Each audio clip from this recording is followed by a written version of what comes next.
The flames of the old world had long since cooled, but the ashes remained, stirred only by wind or war. Earth was broken not by internal collapse, not by nuclear folly, but by arrival. The Thalar ascendancy came as gods, their ships like floating cathedrals of metal and song, their emissaries robed in starlight, speaking in perfectly translated tones of peace and absorption. Humanity had no place in their hierarchy, no seat in their councils. The Highborn smiled, explained, and took. They did not come for conquest. Conquest implies resistance. What happened was compliance, quiet, confused, terrified compliance. Earth's governments fell not to bombardment but irrelevance. Who could govern when energy ceased to cost anything, when sickness vanished in the light of a hovering Thalorian med probe? Who needed leaders when angels floated above your cities dispensing post-scarcity boons? But even benevolence has borders. The Thalar came with rules, a million-year code etched in crystal and starlore. Humans could not breed off-world, could not alter Thalorian technology, could not mine certain minerals, could not make war even on themselves. These commandments were declared immutable, handed down by the Highborn houses. Evolution has ended, High Lord Sail Ithar said in the third arrival year during a broadcast translated into every Earth dialect. You are preserved, protected, unshackled from your own entropy, rest in our shade. Some did. Others did not. Mari's Venn worked alone, always had. Her back ached from the hours in the fab shed, her eyes burnt from lens scans and gravitic modeling, and her arms were always sore from lifting more than she should. Her daughter, Alia, slept in the old solar loft above, wrapped in fiber-lined insulation torn from a decommissioned lunar crawler. Outside, the night shimmered in Thalorian blue. One of their orbital tethers floated above the Midwest wastes like a glowing spinal column linking sky to stone. Mari's didn't look at it anymore. She welded. Another frame for another prototype, another failure waiting to happen. But she never stopped. 12 years earlier, they'd come for her husband, not to punish him, not even to kill, simply to erase. He was a physicist working on interteal dampening fields, a concept forbidden under Highborn Law Coda 117. He believed gravity was the last true frontier, the one they guarded not out of fear for humanity, but for themselves. He believed something else, too. They're not gods, Mar, he'd said, leaning over their makeshift lab desk, eyes alight. They're just afraid of what we might become. 2 days later, he vanished, not a trial, not a sentence, just an empty bed and a Thalorian emblem scorched into the doorframe. She buried his name beneath rock and time and raised their daughter alone in the husk of what used to be St. Paul. The city was now an integration zone, gleaming towers surrounded by human slums that Thalorian diplomats called heritage living spaces. But Mari's didn't want to be integrated, she wanted to understand. For 12 years, she worked beneath old satellites and rusted drones, piecing together fragments of forbidden data, building machines that shouldn't work. Every failed prototype told her more. Every whisper from the old physicist's net, now fractured and outlawed, gave her clues. Her neighbors thought she was mad. Even her daughter asked sometimes, "Why do you always try to fly things that fall?" And Mari's always answered the same way, because one day they won't. The resistance was not organized, it was a word. A whisper, a secret breath between strangers on dark nights. Most of its so-called leaders had been lifted, disappeared, nullified by Thalorian thought attenuators. And yet it lived in acts of sabotage, in pirate datacasts, in secret births. It lived in people like Mari's. One evening, as red storms rolled across the flatlands, her prototype Harrow 12 did something none of the others had. It didn't fall. It hovered. For 13 seconds, it held itself in the air without Thalorian countermass coils. It used something else, an unsanctioned gravitic braid, a theory her husband had scribbled in charcoal on their old kitchen wall a week before they took him. Mari's fell to her knees and wept, not for joy, for grief, because in that moment she saw it, what they had truly taken, not just a man, not just a future, but a truth that might have saved them all. Meanwhile, above Earth's curve, in the fractal-towered station of House Ilsar, High Lady Viral observed the intercepted telemetry from the Harrow 12. She did not flinch. Earth shows motion beneath its ashes, she said calmly. Find the source, isolate and pacify. A Thalorian adjutant stepped forward, all white-veined silver skin and grace. Shall we deploy thought erasure protocols? Viral's eyes narrowed. No, that would acknowledge fear. She turned away from the display. We will laugh instead. The noise of insects scrabbling in dark places should be amusing, not alarming. But she was wrong. This was not the noise of insects. It was the sound of something ancient and powerful clawing upward. Not evolution, not rebellion. Grief turned to gravity. And it had just learned how to rise. Venn didn't know the math, but she knew the sound. It was a low thrum, almost inaudible, like the hum behind silence when the wind stops. She heard it before she saw the machine, before she understood what her mother had done. The Harrow 12 didn't shine. It wasn't built to impress. Its frame was welded from exominer scrap and salvaged drone wings, its interior lined with mismatched insulation layers and hand-etched graphene circuits. But it hung there, motionless in midair, balanced not by repulsors or ion thrust, but something deeper, something primal. It sank into the world in reverse. "Don't touch it," Mari said, emerging from the tool shed, voice taut with exhaustion and fear. Alia stepped back, hands raised. "What is it doing?" "It's falling," Mari's whispered, "but upward." The next day, the wind changed. Unmarked surveillance drones began sweeping the integration zones in tighter patterns. Orbital telemetry grids blinked irregularly. Enforcer presence thickened near urban ruins, and a new regulation was broadcast in every tongue, every dialect, across all surviving Earthcom lines. Independent gravitational research is a violation of Highborn Accord Section 9.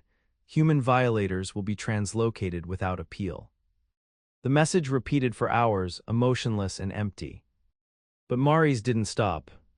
She ran tests at night, refining the braid equations, mapping mass-fold signatures onto old Earth magnetic infrastructure. She used graviton lenses built from century-old LHC schematics, correcting their decay by hand. She was no longer working alone. Resistance cells had heard the signal, not the machine's power source, but the signature. It echoed through abandoned longwave arrays in New Asia, vibrated in ocean floor receivers once used to map tectonic instability. They came in silence. A woman from the Sino-African archipelago, skin stitched with radiation scars, brought Mari's a casing from a pre-Thalorian black hole emulator. A trio of twins from the Andean fragments smuggled through a band quantum inverter. A boy who never spoke placed down an ancient NATO transponder that still pinged. None of them stayed long. They didn't speak of revolution. They didn't speak at all. They knew the risk.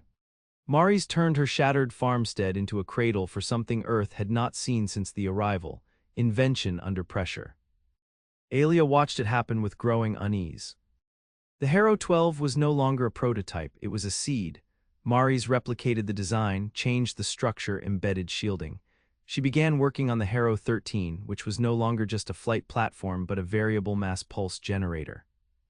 "If we can fold local space even briefly," she told the woman from Archipelago once, "we can make ships that no longer burn fuel, that no longer need highborn transit gates, that can leave."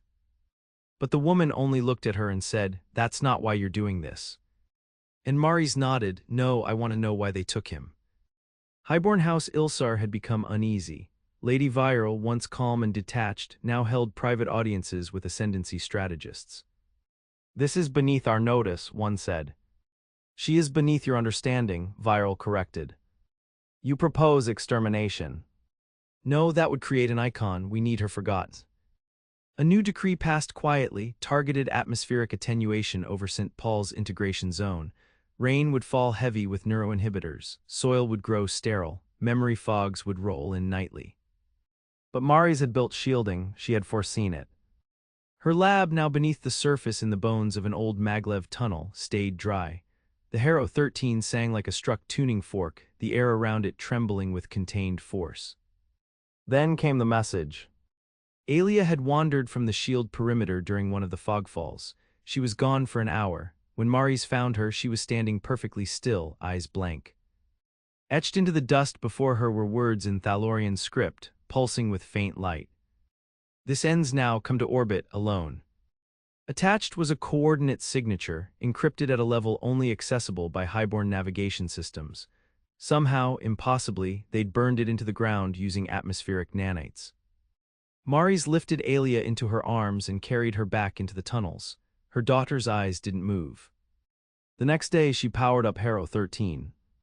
To reach orbit without a gate or Thalorian assistance was thought impossible for humans. Not just because of technology, but because Ascendancy Command monitors every escape trajectory from the surface. But the Harrow 13 didn't launch. It fell upward. It wrapped itself in its own gravity and inverted mass vectors, folding itself through local spacetime like a slip through fabric. Sensors didn't register a departure. Satellites recorded nothing. Mars was simply gone. To the Highborn observation towers above, it looked like a glitch. But Viral felt it. She stood at the edge of the void chamber, robes trembling under the pressure differential, and said, "She has inverted the fall. No human has ever achieved that. Not even the ascendant warbreed of Teokalin Prime attempted that before we silenced them." "And you still laugh?" one of her subordinates asked. Viral did not answer. She turned and waited.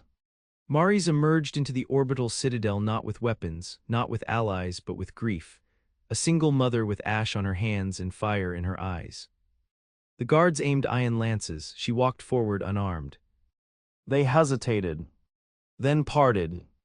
Viral stood on a dais of polished obsidian, flanked by empaths and void scribes, eyes calm. "You were asked to come alone." "I am alone," Mars said, "but not empty."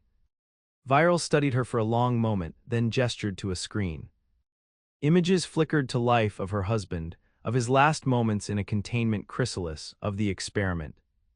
"He opened a singularity," Viral said, "a true one, not a fold, not a flare, a pinhole into collapse. He saw something." "What?"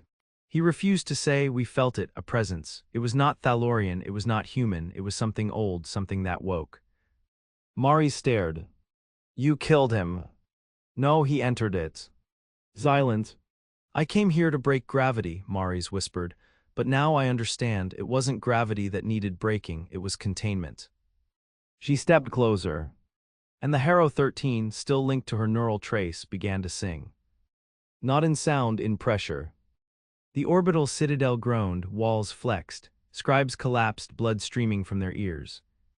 And Viral smiled for the first time. "You have awakened the fallless path." Maris reached for the console and triggered the breach. Gravity collapsed, but not in the way physicists once feared. There was no black hole, no ravenous singularity, no flash of annihilation. Instead, the Harrow 13 bloomed. From its core, woven space peeled outward like petals of invisible force, rethreading local fields and fracturing the containment vectors of the orbital citadel. Artificial inertia systems screamed, overcompensated, and failed. The station tilted in silence. Not down, not toward any planetary body, but inward. Viral's attendants fled or fell. Mari stood unmoving at the console, arms out, eyes closed. The interface glowed not in response to touch but in tension. The Harrow 13 was no longer just a device, it had become a conduit, a key. And the lock was opening. The presence her husband had seen, had entered, began to bleed through.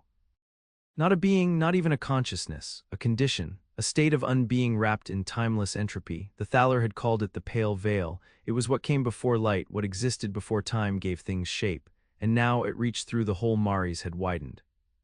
In every Thalorian spire the reaction was immediate. Crystal resonance matrices cracked, quantum symphonies silenced mid-chord, highborn seers collapsed in fits of silence. From the rimward ascendant ring to the golden seat of Kale IX, messages passed faster than light, compressed into the minds of living code thralls. The word was the same, repeated across thousands of alien dialects. "Breacher."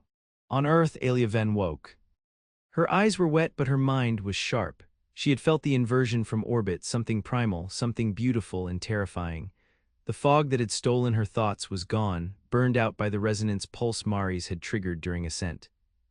And around her the ruins hummed. Forgotten devices, Thalorian and human alike, awoke. Gravity didn't hold quite the same, stone weighed less, trees leaned against no wind. And something older stirred beneath the earth. The resistance, disorganized and hunted, began to reassemble, not because of a broadcast, not because of orders, but because they could feel the change. Something had shifted, and it was only beginning. Above, the orbital citadel crumpled in slow silence, not collapsing but rewriting. Viral knelt beside Maris, blood running from her ears, but her voice was calm. "You don't know what you've done." "I opened a door," Maris replied. "The one he found, I'm just walking through." "You've undone 10,000 years of restraint. We sealed that presence for a reason." "He didn't fear it, why should I?" Viral's hand shook, because he went willingly. "You opened it from grief, you are its echo, not its herald." The chamber pulsed again, deeper this time. Pressure fell, then surged. Lights died. And in that dim silence the breach took form. Not a being, not a machine, a rift.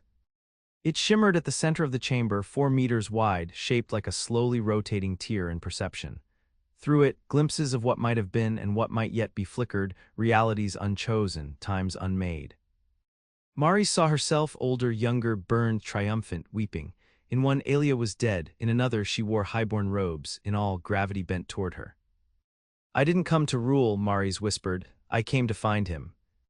And a voice not hers, not viral, not anything born of earth or Thaler, spoke from beyond the rift.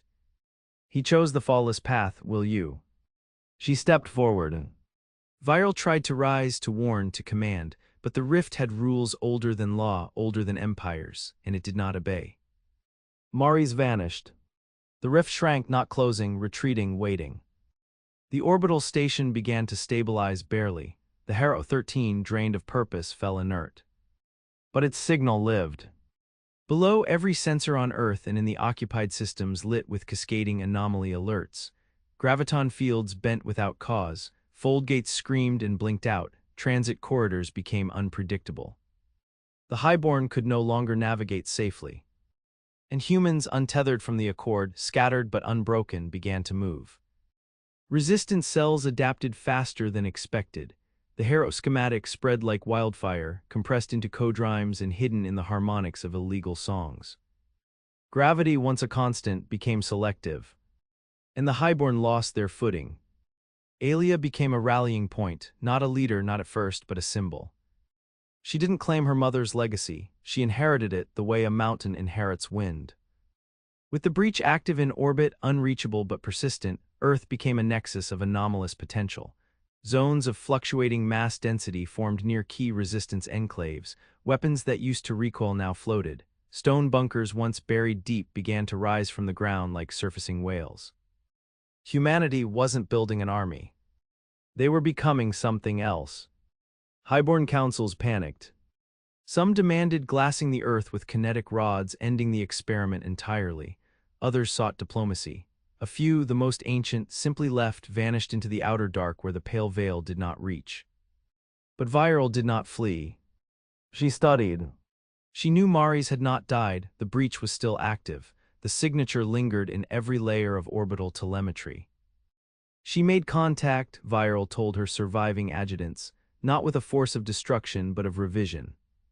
And for the first time in Highborn history, the word surrender was debated. But Earth had no time for their fear.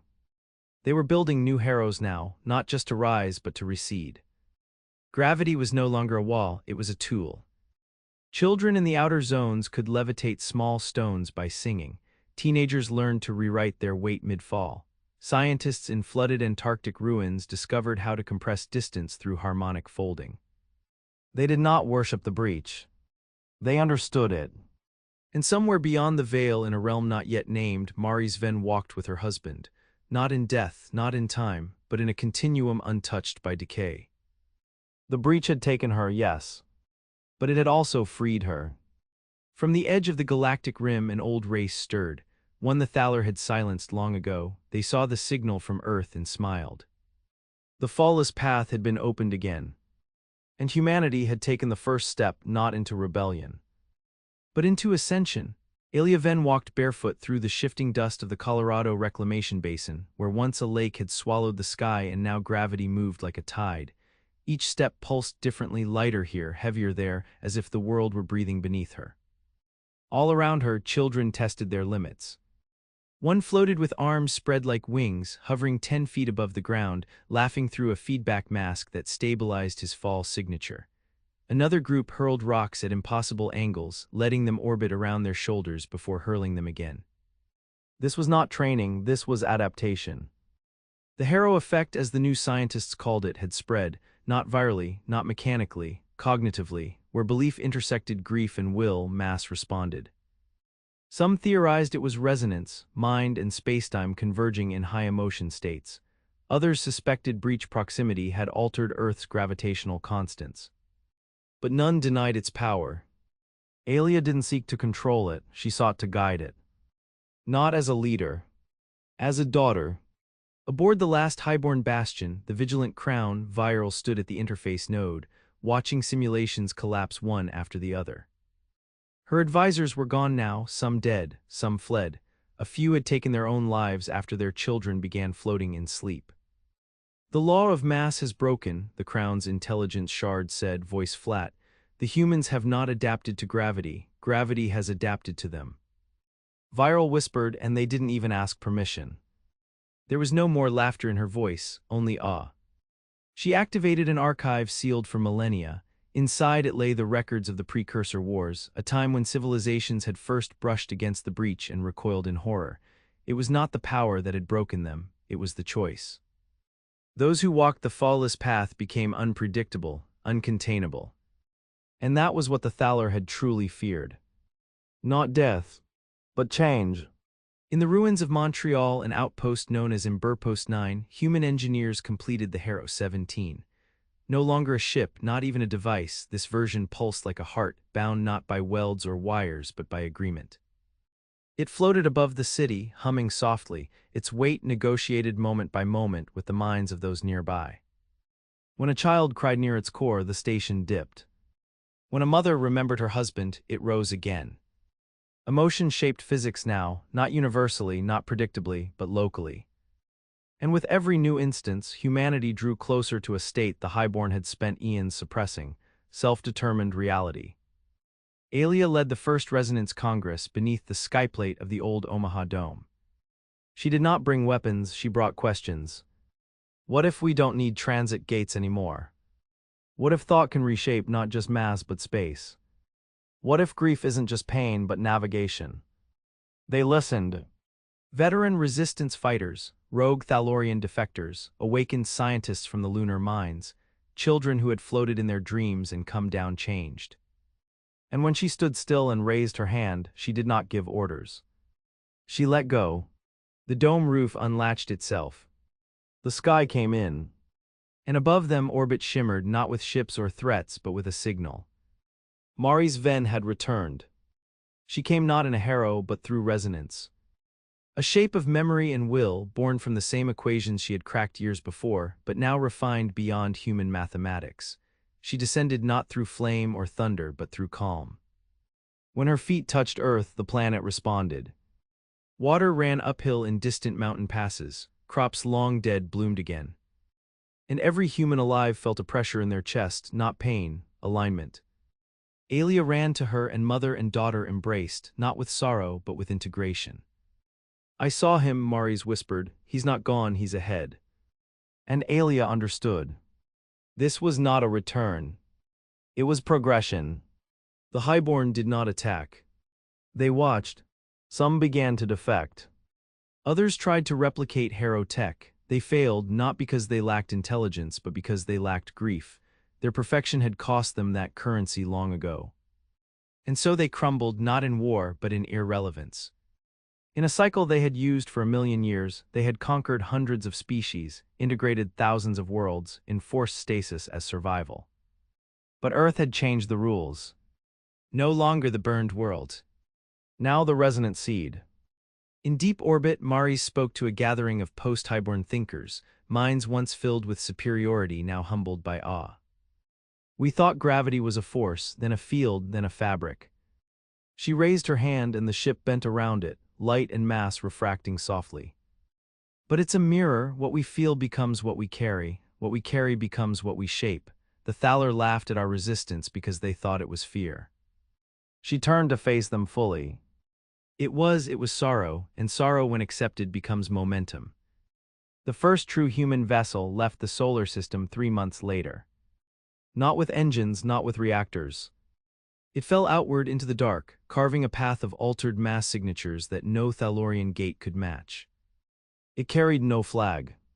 Only a name, Venn.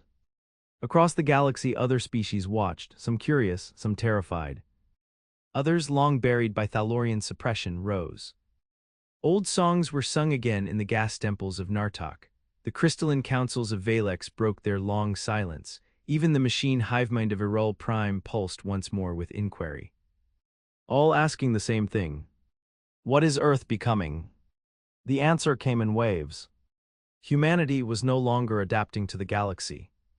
The galaxy was beginning to adapt to them. The vessel Venn never broadcast its position. It didn't need to. Its trail unfolded through the stars like a seam parting in a once-sealed garment, its wake marked not by radiation or distortion but by consent. Space itself allowed its passage. Aelia stood at the helm, though no wheel or command console existed. The ship moved by collective will, by shared emotion refined through focus. And humanity watched from the worlds they had reclaimed and the new ones they had already begun to shape, worlds where gravity danced with song, where architecture floated without anchor, where thought carved tunnels through time-light. But Venn was not exploring, it was seeking. Ahead lay the origin of the breach, not the singularity Maris had stepped through, but the source beyond all singularities, the core equation behind every force the Highborn had feared to name. And in that pursuit, Aelia carried more than technology. She carried history. The galaxy, no longer ruled but observing, found itself in quiet reformation. The Thalorian Highborn retreated into their crystalline archives. No more decrees, no more law codes etched in stellar ice. Their dominion had not ended with fire or battle but with a realization. They had survived by never changing. Humanity thrived because it never stopped. In the ruins of Kale IX, children now played in fields of reconstructed memory, weaving gravity fields like fabric ribbons. On Aurol Prime, machine minds composed gravitational symphonies that twisted orbit with every measure. The breach had become known. Not entirely understood, but accepted, not as a threat, as a possibility. Maris did not return to Earth again.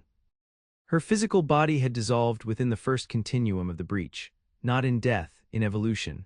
She now existed across multiple gravitational harmonics, her presence felt when someone wept with resolve or when a child took their first floating step. On distant moons, statues of her stood not as idols, but as questions carved in stone. What is grief when it becomes direction? What is love when it shapes the stars? And what is humanity when no longer bound? In the interstice, the space beyond space, inside the ripple of folded constants, the Venn approached the threshold. It was not a location. It was recognition. The ship slowed not from drag but from reverence. Inside the core chamber, Aelia closed her eyes. Around her, the other crew, the first true humans born under altered gravity, joined hands. They did not speak, words failed beyond this point.